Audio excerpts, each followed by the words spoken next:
마르틴 루터가 사람은 세 종류의 사람이 있다. 첫 번째로는 있어서는 안 될 거미 같은 사람이 있고, 두 번째로는 있으나 마나한 개미와 같은 사람이 있고, 마지막 세 번째로는 없어서는 안 될 꿀벌과 같은 사람이 있다. 이렇게 루터가 이야기했습니다. 그렇습니다. 이 세상에는 세 종류의 사람이 있는 것 같습니다. 오늘 성경에서 여러분과 함께 나누고 싶은 이 요셉이라고 하는 분은 마지막에 말씀드렸던 꿀벌과 같은 사람이 아닌가 그렇게 생각을 합니다. 잘 아시는 것처럼 요셉의 가정은 콩가루 집안입니다. 그의 어머니는 4명이고 아버지 야곱을 통해서 12명의 아들이 있었습니다. 제가 가르쳤던 제자 중에 학생 한 명이 어머니라고 불러야 될 분이 4분이 있었어요. 아버지는 스님이고 엄마가 4명입니다. 권오이라고 하는 이제는 목사님이 되고 지금 제주도에서 사역을 하는데, 여러분 그 집안이 평안했겠습니까? 마찬가지로 사실 야곱의 집안 그리고 거기에서 살아가는 요셉은 사실 아버지가 사랑을 해주었지만 불행한 가정이었습니다. 그의 인생을 우리는 너무 잘 알고 있습니다. 형들에게 인신매매를 당했죠. 그리고 애굽에 팔려갔습니다. 여러 가지 고통 가운데 고난 가운데 있다가 왕의 꿈을 풀었습니다. 그래서 그가 애굽의 총리 대신이 되었습니다. 그리고 난 이후에 7년의 그 대흉년 기간에 애굽의 모든 백성들을 그리고 그 주변에 있는 모든 나라 민족들을 먹여 살리는, 그리고 나중에는 곡식을 구하기 위하여서 이집트까지 찾아왔던 자기 가족을 먹여 살릴 뿐만 아니라 또 그들을 보호해주는 그런 사람이 되었습니다. 오늘 본문은 이런 내용입니다. 곡식을 구하러 이집트에 왔던 그 야곱의 아들들, 그러니까 요셉의 형들이죠. 이들이 이제 도둑으로 몰렸습니다. 야, 너희들 간첩이지, 너희들 도둑이지. 꼼짝없이 이 이집트에서 벌을 받게 되었습니다. 그때 요셉이 무슨 이야기를 하냐면, 너희들의 그 동생 집에 있다고 하는 그 베냐민을 데리고 와라는 겁니다. 그때 유다라고 하는 이 넷째 형님이 자기가 낳습니다. 내가 대신 여기에 남겠다. 만약 데려오지 못하면 내가 이 땅에서 노예가 되겠다. 그러니까 이 유다라고 하는 넷째 형님이 모든 형제들을 대신해서 자기의 생명을 거는 놀라운 사건이 벌어집니다. 유다가 이렇게 말을 하자마자 갑자기 모든 일들이, 사건이 뒤집어지고 맙니다. 유다는 하나님을 믿는 믿음을 포기하지 않았습니다. 자기 집에 있는 아버지가 끔찍히 사랑하는 막내 동생 베냐민의 생명을 위해서 자기의 모든 것을 내던지는, 이 이야기를 듣고 드디어 이집트의 총리 대신이었던 요셉이 감정을 억누르지 못하고 울고 맙니다. 주변에 있던 신하들을 다 물러가게 합니다. 너희들 다 저 밖으로 나가 있어라. 그래서 이 애굽의 신하들이, 자기 밑에 있던 종들이 다 궁 밖으로 나갑니다. 아무도 없을 때, 그리고 오직 자기 자신과 형님들만 있을 때 거기서 드디어 지금까지 참아왔던 눈물을 터뜨리는 겁니다. 얼마나 통공 소리가 컸던지 엉엉 우는 소리가 바로의 궁에까지 들렸다고 합니다. 저는 가만히 생각해 보니까 우는 소리가 바로의 궁에까지 들렸다고 하는 거 보니까 별로 궁이 안 컸던 것 같아요. 그죠? 여러분, 요셉은 20년 동안 울지 않았습니다. 마음은 고통스럽고 마음은 비통했지만 그는 결코 그 이집트 사람들 앞에서 눈물을 보일 수가 없었습니다. 그런데 형들을 만나고, 그리고 그 형들 중에서 유다 형님이 자기의 생명을 걸고 그렇게 베냐민에 대해서 책임을 지려고 하는 이런 자세를 보일 때 드디어 요셉은 자기 자신의 정체를 이야기하는 겁니다. 여러분, 이거는 지금 형님들과 자기 자신, 이 형제들의 이야기이기 때문에 이것을 이집트 사람들에게, 애굽 사람들에게 보여줄 일이 아닌 겁니다. 그래서 다 물러가게 합니다. 지금까지 이러한 비밀, 내가 형님들과 만난다라고 하는 이런 이야기, 그리고 그 전에 이 형님들이 자기 자신을 인신매매했던 그런 가족들 안에 있었던 그런 불편하고 고통스러웠던 이야기들을 그 이집트 사람들에게 이야기할 이유가 없는 겁니다. 그것은 자기 형님들이 부끄러워서가 아니에요. 형들이 자기를 팔았던 그 허물들을 다 덮어주기 위해서, 그리고 이제 형님들을 만나는 시간 아닙니까? 자기의 정체를 밝히고, 형님들 제가 요셉입니다 라고 말을 하기 위해서는 꺼리낌이 없어야 돼요. 그래서 옆에 있는 신하들을 다 물러가게 했습니다. 눈물을 펑펑 흘리면서 형제들을 안고 통곡하고 있는 요셉이 성경에 나오고 있습니다. 형님들은 동생 요셉을 질투했습니다. 저 꼴배기 싫은 놈, 아버지가 준 채색 옷을 입고 자기의 꿈자랑이나 하는 저 못된 놈. 그런데 그 형들의 미움을 받던 그 동생 요셉이 애굽의 위대한 통치자가 된 것입니다. 요셉은 자기의 그 머리 가운데, 생각과 기억 가운데 고통스러웠던 시간들이 막 지나갑니다. 보디발의 집에서 종으로 살았던 일, 감옥에 갇혀 있었던 일, 그리고 총리가 되기까지 그 시간들도 결코 쉬운 일은 아니었습니다. 마치 그림처럼 지나갔을 것입니다. 그런 가운데 요셉이 눈물을 터뜨리는 겁니다. 그 눈물은 억울하고 분해서가 아니라 용서해주고 치유해주는 눈물이었습니다. 그런데 옆에 있는 형님들은 지금 어안이 벙벙한 거예요. 저분이 왜 울지? 왜 총리께서 지금 울고 있지? 요셉은 형들을 만나서 보복을 하려고 하거나 복수하려는 그런 마음들이 아니라 하나님께서 지금 자기에게 해 오셨던 일들을 긍정적으로 이야기하고 있는 것입니다. 원망을 했다면 이런 이야기가 나올 수가 없습니다. 오늘 어떻게 고백합니까? 나를 이곳에 보낸 이는 형님들이 아니라 누구시다고요? 하나님이십니다. 이렇게 이야기함으로 지금 두려워하고 어안이 벙벙해 있는 형님들을 안심시키는 것입니다. 여러분, 이 형님들이 지금 요셉이 하는, 총리가 하는 그 이야기를 믿을 수가 있겠습니까?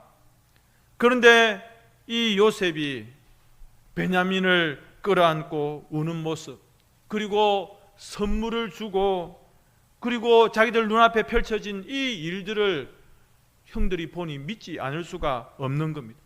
그래서 이 형님들의 마음이 조금씩 열리기 시작합니다. 이처럼 하나님께서는 요셉을 다시 야곱에게, 그 아버지에게 돌려보내시고 굶주림에 있던 가족의 구원자가 되게 하시고 상상도 할 수 없는 몇십 배, 아니요 몇백 배의 엄청난 축복으로 요셉을 그 야곱의 모든 가족들과 만나게 하시는 겁니다. 명백한 것은 형들의 잘못이죠. 분명합니다. 그러나 형들은 죄를 짓고 형들은 못된 짓을 했지만 하나님께서는 그 모든 형들의 잘못 가운데서도 선한 일을 보여주셨습니다. 그리고 요셉의 마음 가운데 형님들을 향하여서 분노하고 복수하는 그런 마음들이 아니라 오히려 형님들을 용서하고 위로하는 마음을 가지게 하셨습니다. 그렇게 형들을 위로했던 요셉은 이제 형들에게 아버지를 모시고 오라고 이야기합니다. 그제야 형들이 이제 마음을 열고 요셉을 받아들이는 겁니다. 여러분, 사실 여러분들 가운데서 형제간에 조금 불편한 분들이 계실 수가 있죠. 저희 고모님과 삼촌, 저희들 어른들 가운데도 조금 티격태격하는 게 있어요. 할아버지께서 8명이나 낳았으니까 얼마나 복잡하겠습니까? 고모들이 만나면, 삼촌과 돌아가신 아버지가 만나면 시끄럽습니다. 여러분, 그런데 그 형제들이 서로 다 상처가 있거든요. 요셉만 빼놓고 나머지 형들이 다 같은 마음이었겠습니까? 그것도 아닙니다. 다 어머니가 다른데요. 그런데 그분들이 서로 화합하는 모습들을 성경에 보여주고 있습니다. 어릴 적에 요셉이 하는 그런 꿈 이야기 아주 듣기도 싫었습니다. 자기는 집에서 노닥거리고 자기들은 저 들에 나가서 양을 치야 되고 짐승들을 먹여야 되는 그런 일들, 마음이 불편합니다. 아니, 저 요셉은 좋은 옷을 입고 우리는 날마다 떨어진 옷 입고 짐승들 똥냄새나 맡으면서 떼약볕에서 일하는 게 뭐가 좋겠습니까? 근데 그 모든 것들을 합력하여 선을 이루시는 우리 하나님께서, 로마서 8장 28절에 나오고 있지 않습니까? 합력하여 선을 이루시는 그 하나님, 분명히 요셉은 이집트에 팔렸습니다. 그런데 팔렸던 그 나라에서 총리가 되어서 남을 살리는 사람, 생명을 살리는 사람, 이것이 여러분 선을 이루시는 하나님의 구원임을 믿으시기 바랍니다. 애굽의 통치자로 세워주시고 그 말로 다할 수 없는 흉년의 시간들 가운데 이집트 백성들뿐만 아니라 그 주변에 있는 모든 백성들, 그리고 가나안 땅에 있던 야곱의 가족들까지 구원하시는, 보존하시는, 이게 여러분 하나님의 은총인 것이죠. 요셉의 형들은 그 땅에서 나는 곡식 가지고 적당히 살아보려고 했는데 도무지 살아갈 수가 없습니다. 그래서 양식을 구하러 이 애굽 땅까지 오게 되었고, 이제는 애굽 땅에서 그냥 곡식을 사가지고 왔다 갔다 하는 것이 아니라 앞으로 이 이집트 땅에서 아예 눌러 앉아가지고 아직도 남아있는 이 5년의 흉년의 기간 동안 그들이 먹고 살 수 있도록 하나님께서 다 준비를 해주시고 문제를 해결해 주신 것입니다. 여러분, 누군가의 잘못을 용서하는 거 참 어려운 일인데, 그보다 더 어려운 일이 뭐냐면, 더 위대한 일이 뭐냐면 그 사람의 허물을 감추어 주고 그분들을 위로해 주는 것은 더 힘든 일입니다. 우리가 누군가를 용서해 주고 덮어 주고 위로해 줄 수 있는 힘은 내가 수양을 잘해서가 아니고, 내가 덕을 쌓아서가 아니고 하나님께서 우리에게 주시는 사랑의 힘인 것을 믿으시기 바랍니다. 신실하신 하나님께서 나에게 지금까지 그렇게 사랑해 주셨고 때문에 나도 누군가를 사랑할 수 있습니다. 하나님께서 이 죄인을 용서해 주셨기 때문에 나도 누군가를 용서해 줄 수 있습니다. 그래서 어떤 목사님은 그렇게 이야기하죠. 큰 사랑을 받은 사람이 용서할 수 있고 사랑할 수 있다. 내가 누군가에게 용서받은 적이 없고 사랑받은 적이 없으면 누군가를 용서할 수 없고 사랑할 수가 없다고 하는 것입니다. 자, 요셉의 형들이 이 이집트 땅에 애굽에 왔다라고 하는 소식을 바로 왕이 듣게 되었습니다. 우는 소리가 들렸을 때 바로가 좀 놀라지 않았을까요? 이게 무슨 소리냐? 총리 대신 요셉의 울음소리입니다. 왜 울지? 궁금했을 텐데 나중에 알고 보니, 아니 지금 만나고 있는 그 사람들이 단지 곡식을 얻으러 온 사람들인 줄 알았는데 바로 요셉의 형들이다 라고 하는 사실을 알고 16절에 보니까 기뻐했다고 되어 있습니다. 여러분, 바로가 왜 기뻐해야 되죠? 바로의 신하들이 왜 기뻐해야 됩니까? 기뻐해야 될 이유가 있죠. 왜냐하면 이 흉년의 때에 요셉이 아니었으면 이집트는 끝장날 뻔했습니다. 그런데 지혜로운 요셉 덕분에 자기들이 먹고 살 수 있었고, 그 요셉의 형제들을 만났다는 소식이 오히려 자기에게 기쁨이 되는 거예요. 이번에 여름 고시엔 야구 대회에서 한국계 교토 국제고등학교가 우승을 차지했습니다. 여러분 별로 놀라시지 않을 것 같은데 일본에는 4,000개가 넘는 고등학교 야구팀이 있습니다. 그 4,000개가 넘는 고등학교 야구팀이 경기를 해서 단 한 팀을 뽑아내는데 한국계 교토 국제고등학교가 우승을 했죠. 그런데 저는 물론 싫어하는 분들도 있더라고요. 저 조선놈들 이렇게 하면서. 그런데 또 상당수의 일본인들은 대단하다, 축하한다, 그렇게 좋아하는 분들도, 인정하는 분들도 계셨습니다. 여러분, 요셉은요, 자기 가족 이야기를 바로 왕에게나 그 누구한테도 한 번도 이야기한 적이 없습니다. 그런데 그렇게 울고 통곡했던 이유가 그 가족을 만나서구나 라고 하는 것을 알게 된 것입니다. 그러니까 이 왕이 너무 기분이 좋아서 애굽에서 제일 좋은 땅을 주는 겁니다. 그리고 선물을 주고 모든 편의를 봐주는 겁니다. 20절과 21절이죠. 그리고 바로가 뭐라고 직접 명령합니까? 가서 그 너희 아버지하고 너희 가족들 다 데리고 이 이집트 땅에 와라, 그렇게 명령을 내리고 있습니다. 물론 요셉도 그런 계획을 가지고 있었겠죠. 그런데 요셉의 계획을 바로가 어떻게 알았는지 오히려 바로가 앞장서서 요셉의 그 모든 생각들이 실행될 수 있도록 하고 있습니다. 여러분, 여기에 하나님께서 요셉을 먼저 이집트 땅에 보낸 목적이 나타나고 있습니다. 그리고 이 장면들을 통하여서 하나님은 요셉을 얼마나 높여주시는지, 그 나라의 가장 높은 왕은 바로입니다. 그러나 그 바로가 지금 요셉을 높이고 있습니다. 이 장면을 통해서 우리 하나님의 위대하심이 나타나는 겁니다.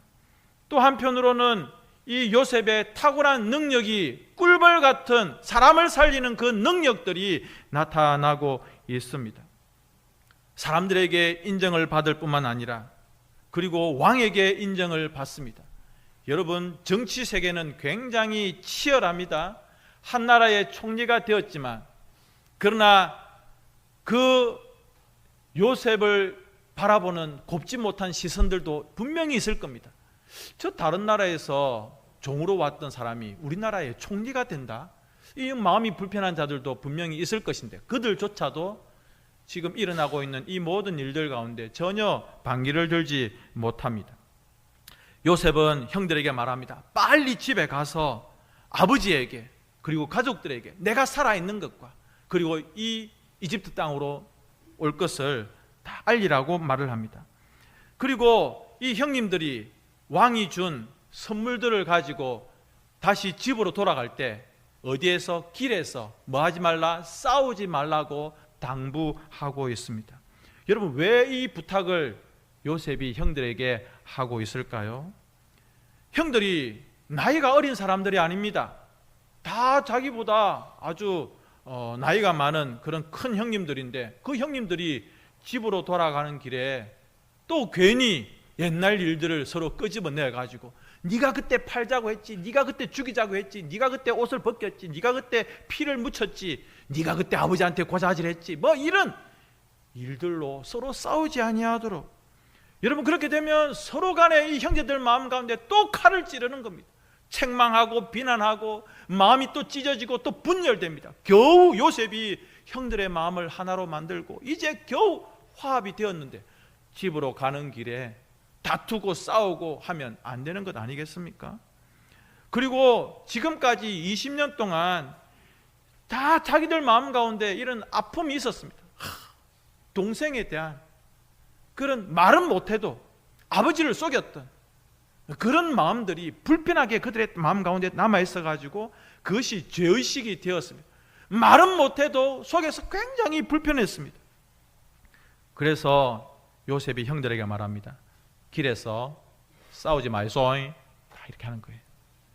이게 신약 성경에서 보면 어떤 말씀으로 나오냐면 로마서 8장 1절에 예수 그리스도 안에서 결코 정죄함이 없나니. 아멘입니까? 요셉이 살아있다는 소식을 듣고 아버지 야곱이 완전히 그냥 정신을 차리지를 못합니다. 26절에 나옵니다. 자기는 창세기 37장 33절에 보면 아버지가 죽었습니다. 아버지여, 요셉이 죽었습니다. 피 묻힌 옷을 보여주면서 보소서, 누구의 옷인지 보소서, 하케르나. 보니까 아들의 옷이고 피가 묻혀져 있으니까 그냥 죽은 줄로 아는 것입니다. 그래서 요셉이 어릴 적에 꿈 이야기를 했던 37장 11절에 막 꿈 이야기를 했던 그런 모든 것들도 이제는 아버지는, 야곱은 다 잊어버렸습니다. 이 자식은 이제 그냥 떠난 자식이다, 없는 자식이다 생각을 했습니다. 하나님께서 꿈을 주셨고 하나님께서 요셉에게 계시를 주셨음에도 불구하고 그냥 그 모든 것들이 지워졌는데 요셉이 살아있다고 하니 그 아버지의 마음이 얼마나 뜨거워졌겠습니까? 창세기 46장 30절에 보면 아버지 야곱이 요셉을 만나는 장면이 나옵니다. 말씀을 정리하고자 합니다. 하나님의 인도하심은 정말 신기합니다. 하나님께서는 어떤 상황 가운데서도 따라서 하겠습니다. 약속을 이루십니다. 그리고 2024년 지금도 하나님께서는 일하고 계십니다. 우리는 그 하나님의 신실하심, 어떤 상황과 어떤 불편한 조건 가운데서도 반드시 그분의 뜻을 이루시는 하나님을 믿는 믿음. 우리는 상황을 봅니다. 우리는 자빠지고 실패할 때 투덜거립니다. 원망합니다. 그래서 심지어는 믿음이 뚝 떨어지는 그런 경우들도 봅니다. 그냥 좌절해버리고 더 이상 하나님을 기다리지 못할 때가 너무 많이 있습니다. 그럼에도 불구하고 하나님을 바라볼 수 있는 믿음을 가지시는 우리 옥상교회 성도들 되기를 바랍니다. 하나님을 끝까지 바라보고 신뢰할 때에 하나님께서는 요셉을 그리고 그 야곱의 가정에 엄청난 복을 주시는 것입니다. 여러분, 지금까지 살아오던 인생들을 다 한번 뒤돌아보십시오. 그 인생 여정 여러분 그때마다 다 이해가 되고 다 납득이 되던가요? 김 근사님 90이 넘는 인생 동안 살아오시면서 그 인생이 다 이해가 되던가요? 오 권사님 다 되던가요? 안 되지 않습니까? 그때 그런 일이 왜 있었지? 아니 지금 이런 일은 나에게 왜 일어나지? 도무지 이해가 안 되는 일들이 너무 많이 있습니다. 그러나 분명한 것은 뭐냐면 하나님께서 나에게 사명을 주셨다는 것입니다. 우리의 사명은 무엇인가? 요셉처럼 사람을 살리는 것이 우리의 사명인 것을 믿으시기 바랍니다. 그러면 우리가 어떻게 남을 살릴 수 있는 사람이 되어야 될까? 첫 번째로는 영향력 있는 사람이 되어야 됩니다.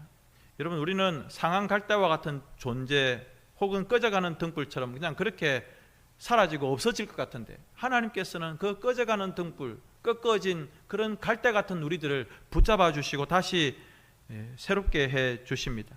그리고 그러한 우리를 정말 꺾여진 갈대와 같은 꺼져가는 등불과 같은 우리들을 영향력 있는 사람으로 그렇게 세워 나가실 때 인도하심을 받는 우리가 되어야 될 것입니다. 여러분, 그래서 할 수만 있다면 높은 지위에 올라가시고 할 수만 있다면 많은 것을 가지시고 그것은 여러분 내가 무슨 권력을 발휘하고 교만해지고 누구에게 자랑하기 위해서가 아니라 섬기기 위해서 공부 잘해야 됩니다. 그래서 어떻게 하라고요? 남을 섬겨야 돼요. 공부해서 남 줘야 돼요. 돈 많이 벌어야 됩니다. 그래서 어떻게 하라고요? 그것으로 남을 섬기고 도울 수 있어야 되는 거예요. 출세해야 됩니다. 그래서 어쩌자고요? 남을 섬기. 여러분, 요셉은 출세했습니다. 그런데 섬기고 있잖아요. 애국 백성을 섬기고 자기 가족을 섬기고 그 당시 모든 세상의 민족들을 섬기는 사람이 되었지 않습니까? 그래서 여러분, 우리도 그런 사람이 되어야 됩니다. 남을 먹여주는 사람, 남에게 덕을 끼치는 사람, 남에게 도움을 주며 살아가는 사람. 오늘날이 얼마나 이기적인 세상입니까? 나만 잘 되면 돼, 나만 살면 돼. 그런 거 하나님이 미워하십니다. 우리 예수님은 이 땅에 살리러 오셨습니다. 육신을 살리고 영혼을 살리고. 여러분, 우리가 왜 지금도 살아있는 줄 아십니까? 아이고 내가 명이 질겨서 아직도 안 죽고 산다. 그게 아니라니까요. 사명이 있기 때문에. 남을 살리는. 아이고 목사님요 무슨 소리 합니까? 나는 아무 힘도 없어가지고 그냥 집에서 그냥 꼼짝도 못하고 있는데. 남을 살리는 사명을 기도로 하십시오. 그 자리에서 사명이 있으니까 아직 하나님께서 우리를 이 땅에 살게 하시고 사명을 다하면 불러 가시는 것입니다. 왜 예수님께서 우리를 이 땅에 아직까지 남겨두셨는가? 예수님이 마지막으로 명령하신 그 명령을, 그 사명을 우리가 감당하기 위해서. 그래서 여러분, 우리가 다 성직자입니다. 남을 섬기는 왕같은 제사장으로 가정과 직장과 학교를, 여러분 주변의 이웃을 섬기는 그런 우리 모든 성도님들 되실 수 있기를 주님의 이름으로 축복합니다. 이 시간 우리 이 찬양 한번 부르고 기도하겠습니다. 때로는 너희 앞에 어려움과 아픔이 있지만 여러분 요셉은 얼마나 어려웠을까요? 얼마나 아팠을까요? 그러나 주님을 바라보았습니다. 아직 봉헌 시간 아닙니다.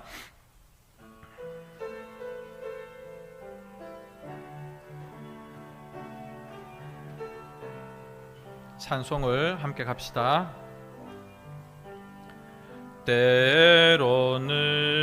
때로는 너의 앞에 어려움과 아픔이 있지만 담대하게 주를 바라보는 너의 영혼,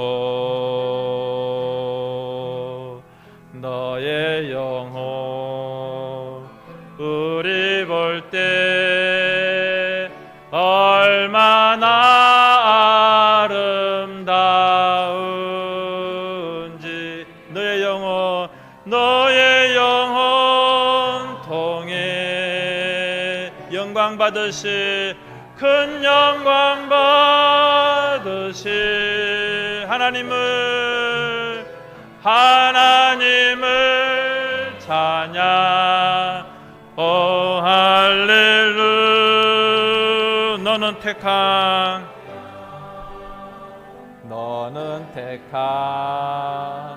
족속이요 왕 같은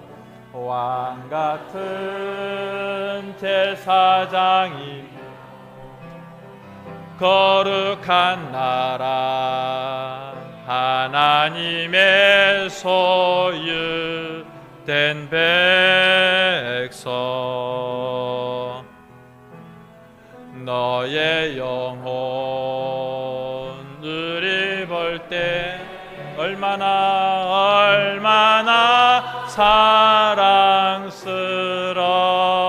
사랑스러운지 너의 영혼 통해 큰 영광 받으시 우리 하나님을 찬양 오